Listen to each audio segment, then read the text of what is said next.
I love this film. You know, it makes a big difference if you can fall in love with a project.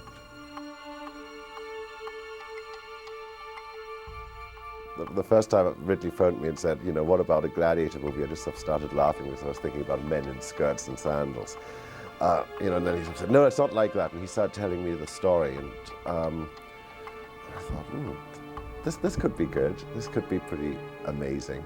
And I went out to England in the first week when they were shooting out there, and you know, I went down to deepest, darkest Farnham in the south of England, and it was snowing, it was cold, it was muddy. I mean, you've never seen mud like this. And you know, as we were driving off the road into this wood where the battle was taking place, you know, you suddenly left the sentry to somewhere else. I remember reaching down and just taking up a clump of earth, and sort of suddenly I was in the movie. God, you know, writing,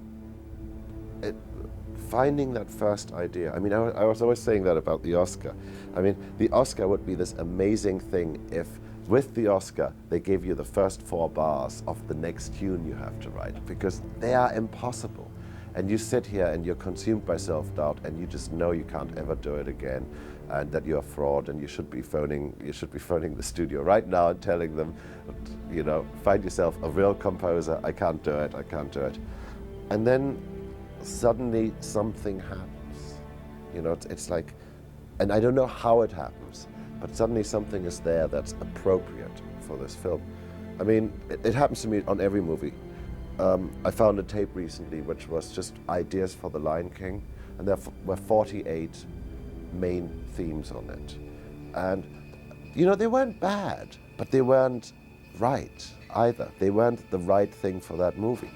And I have an hour's worth of material which nobody will ever hear, which I wrote for this movie, which was nearly right, but it wasn't quite, you know, it didn't quite, you know, it was like a suit, you know, that you buy in a department store. It looked all right, but it didn't quite fit, you know. We're speaking bespoke tailoring here. The Gladiator cutting rooms were over there. You know, I was writing music over here. Not too far to go, and at the same time, we could close the door on each other. No, I mean, it's very collaborative. I mean, the whole idea on this film was that we would work together, for instance, in the same building. I mean, his cutting rooms are here at the studio, which makes a big difference because we can go and confer or interfere with each other's ideas, you know, whichever way you look at it.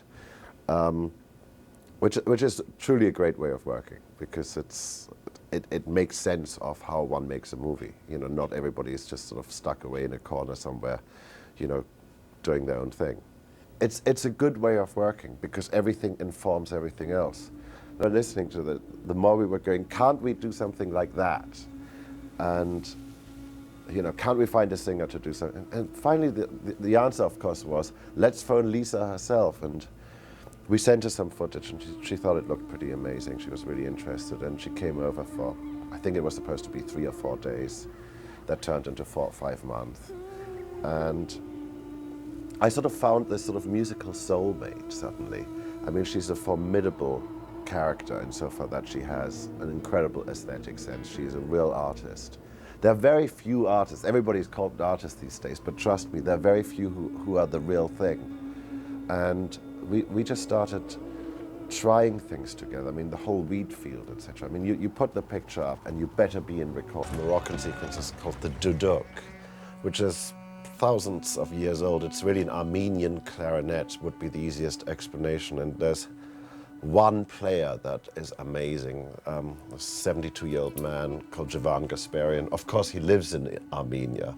And I kept thinking, I want to write for him. I want this to be about him. And everybody kept saying, just give up. He lives in Armenia. Unless you go to Armenia, it's never going to happen.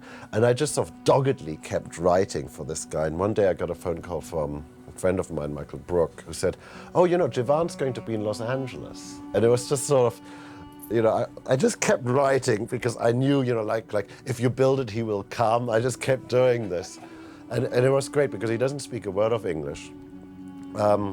He is, you know, he's a god in his own country. He has his own vodka named after him. And if you drink enough of this vodka, you know, the ice will melt and his face is on the inside of the label. You'll actually get to see his face. A couple of things happened. First of all, sitting in that tent and saying to Ridley, hang on a second, this is supposed to be a battlefield. Marcus Aurelius, he's got all this great furniture here, he's got all these amazing works of art around. You know, this can't be real. And Ridley said, no, come on. He was here for 16 years fighting these battles. He would have had, he would have brought all the things he needs as an emperor to have around him. And I was suddenly starting to think about how formal, how gracious, how civilized Rome was. And then, and we were looking at Roman architecture, we were looking at books of, Rome, and it's this civilized, it's this formalized thing where I suddenly thought, but at the same time it's all built on blood, it's all built on savagery, it's all built on the back of slaves. And I was thinking, how can I write a piece of music that has that sort of duality in it? And one of the things Ridley always lets me do, he lets me be crazy. So I had this idea that all the action sequences should be waltzes.